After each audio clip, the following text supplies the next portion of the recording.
rebolando. Vai novinha safada relaxando. Vai na pica safada sem vergonha. Vai sentando na pica doida de maconha. Presta atenção que o bagulho é doidão. Trava essa puta quicando safada. Senta. Okay, so Monday we focused on collar drag series. Today, a lot of the same, but we're also going to introduce some of the concepts from Monday and today, and we'll also put them into our arm drag. That's kind of part 2 and 3, so we'll get there in a few minutes.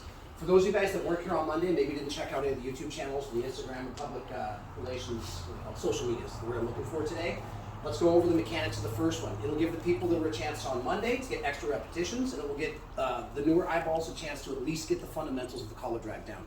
Okay, Monday also we did our first technique from the ground and collar drag them and took the top position. That's going to be considered a sweep. Today we're only going to focus on doing it from our feet. So these are all going to be takedown series that we're going over today. All right, technique part 1 for today. Recap of Monday. I need to get a cross grip for a collar drag. If I collar drag on the same side, it's going to be very difficult to do. So especially with our collar drag series, and in a minute we go into our arm drags, I need to dominate one side of the body. If I had a Sharpie and I split Aaron in half, I need to dominate one side of his body. Just a quick pointer, because I know we have people in different levels on the mat. Is this the collar? No, it's the lapel. If I move the lapel, it doesn't break his posture. So the fact that I'm going to be dragging him forward means I need to be taller on the collar. What's the rule? I need at least one of my knuckles, okay? At least I got 3 on this hand. I need one of my knuckles touching his neck. So this is a very low collar grip. My upper knuckle's barely touching his neck. But the more I feed in, the higher I get, the more I can start to pull him and break that position. So this hand position of any of our collar drag series is very important. So I'm going to go with my standard sleeve. Could also do this with the elbow, sure, but let's make our pocket grip on the sleeve, control the end of the lever arm. I'm tall on the collar.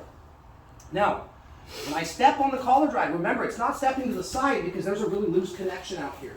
So I'm going to go to the side to get my body out from in front of him, but the foot that steps to the side is also going to step and then start to circle around behind him. Now this foot right here is going to sneak forward in between his feet. It doesn't have to be all the way in for right now, but it doesn't want to be all the way back here. I'm going to pull him into my leg. So once I establish my grips, I'm going to step around and deep.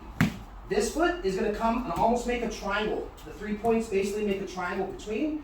And now what I like to do is when I get stepped, I'm going to turn my body sideways. So this way I don't have to do some weird sit. I'm just going to turn my body sideways. I'm going to be dragging the collar and my elbow down as I drop to my butt. So we just call this sitting to the S. Watch my legs are going to make an S when I hit the ground and I drag his collar. See how my legs are now making an S? I have one free hand.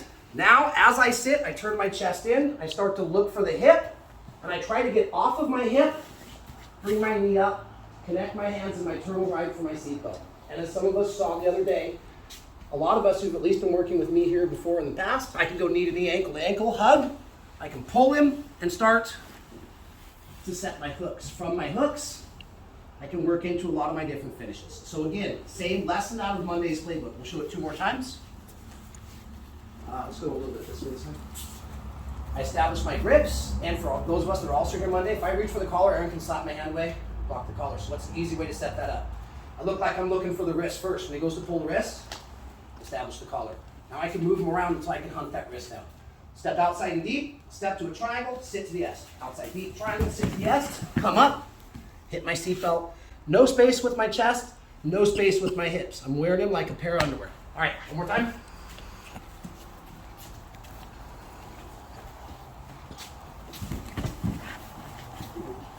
Start to take the back, okay? You can throw in the back take if you have an experienced partner. If not, just stop at turtle. If you need help, I'll be around 5 minutes on this. Any questions? Ready? 1, 2, 3. Okay, so now we're going to not just go straight into a collar drag. We'll set it up with something that'll be familiar with most of you guys on the mat, except for our newest people that are trying this out. So, Osotogari. But I'm going to put a pin in this real fast and come back to it. Let's talk about diagnosing somebody's posture real fast, because especially in the takedown, and all jiu-jitsu, it's always important, but especially in the takedown game, the type of posture that my partner has is usually going to kind of dictate to me which takedowns are going to have the most and the least success rate. So what do I mean by that? Watch.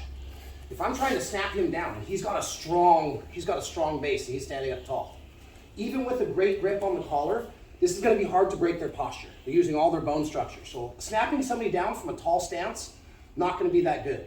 This is where I'm going to use things like, for example, uchigaris. Ooh.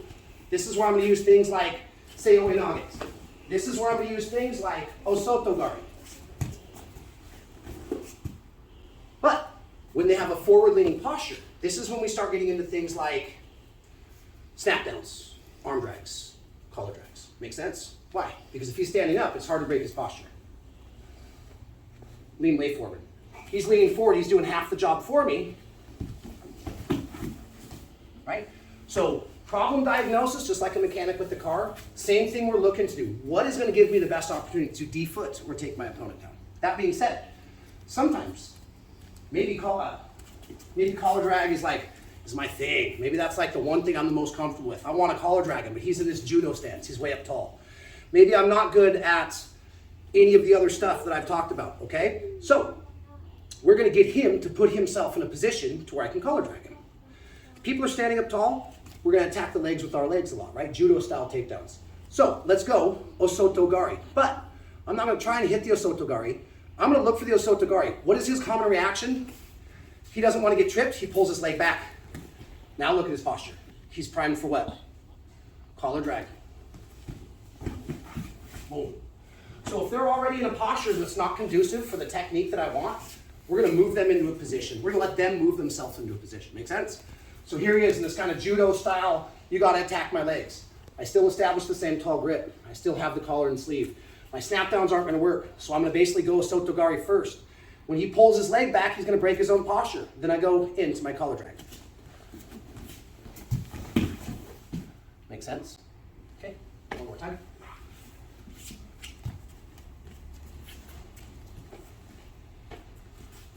Pull, he pulls the leg out, step to the outside, drop to the S, pull, come up nice and tight. Simple stuff, yeah? If you guys have questions, come around. 5 minutes, ready? 1, 2, 3. Osotogari to collar drag.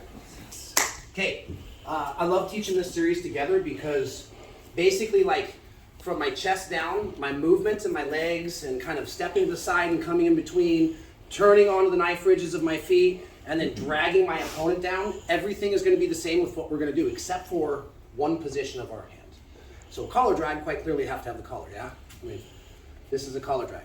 Let's take a real quick pause and talk about some of you guys that also hit other classes with me and or no-gi. We do arm drags, right? When I like to introduce arm drags, especially for people that maybe didn't wrestle in the past, we're going to establish the grip. I'm going to make a cup grip, no C-clamp cup grip. And remember, I need to be not on his elbow. I need to be above his elbow. And I would like for there to be a bend in the arm when I do an arm drag. And also, I'm not just here. I push his hand down, flare his elbow up to work against a smaller muscle process. So when we introduce arm drags for you guys a lot of the times, it's a standing arm drag. I'm trying to stand and take his back, and that would look like this. All right, that's good, but now I still have to execute some type of a block or a kick or a trip or a lift. Today, we're going to combine the arm drag that many of us are already used to with the same thing that we've been doing with our lower body. So, I start off with the collar and the sleeve. Again, posture diagnosis. If he's sitting up, I may need to do something to get him to lean forward. But since we're just switching to the arm drag today, I'm going to break his posture a little bit. He's going to allow me to do this. Now, the only difference is going to be, instead of having a taller on the collar so I can drag the collar, this is going to be an arm drag. But my steps and my sits is going to be exactly the same as what we've been doing. So I'm coming in here. Maybe again, I push him, and when he pushes back, I'm going to leave the collar and come to that scoop grip on the back of the elbow. And remember, I'm trying to elevate the elbow and put the wrist down. So I'm not just grabbing the elbow. I want to bend in the arm, elbow high, wrist low.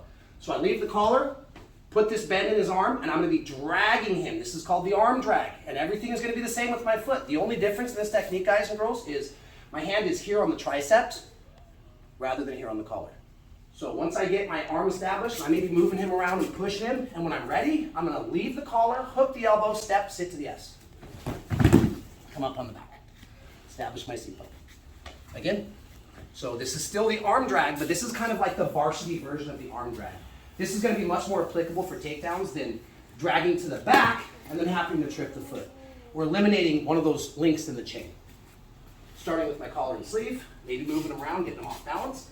When I'm ready, I'm going to do everything at once. Step, sit to the S, drag the elbow. Come up, boom, establish. You guys good? You want to see it one more time? One more time. One more time, a little slower. Here. Step, sit, pull, turn, cover. So what are you pulling on? This just with your hand? Dragging the elbow.